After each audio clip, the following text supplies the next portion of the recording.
বাংলাদেশের সাংবাদিকরা যে দালালি এখনো ফ্যাসিস্টদের দালালি করতেছে। যে দেখেন, গতকালকে চট্টগ্রাম বিশ্ববিদ্যালয়ের একজন শিক্ষককে আহ, শিক্ষার্থীরা আটক করে প্রক্টরের রুমে নিয়ে যায়। কারণ ছিল তিনি জুলাই অভ্যুত্থানে ছাত্রদেরকে ছাত্ররা যে আন্দোলন করেছিল সেই আন্দোলনে পরোক্ষভাবে আওয়ামী ফ্যাসিস্টদের সাথে যোগসাজশ করে আন্দোলনকে দমানোর জন্য সর্বোচ্চ চেষ্টা করেছিল।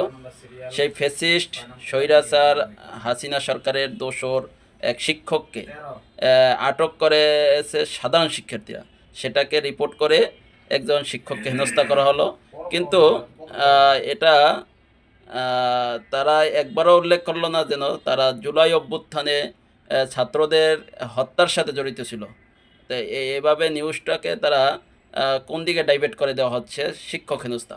এটা শিক্ষক নামে সে কলঙ্ক, সে জাতির কলঙ্ক। সে এরকমের শিক্ষক দিয়ে যদি আমরা শিক্ষা নিয়ে থাকি, আমাদের শিক্ষিত সমাজ ধ্বংস হয়ে যাবে।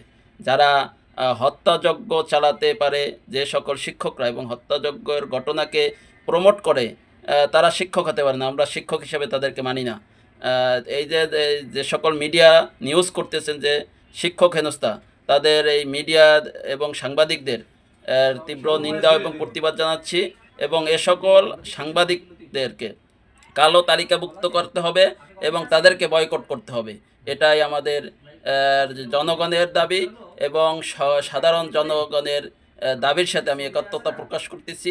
এবং এই শিক্ষককে যারা প্রক্টরের রুম থেকে বের করে দিতে সহায়তা করেছে, তাদেরকেও এই বিচারের আওতায় আনতে হবে এবং এই শিক্ষককেও অনতিবিলম্বে বিচারের আওতায় এনে দৃষ্টান্তমূলক শাস্তির ব্যবস্থা করা হোক। ধন্যবাদ সবাইকে।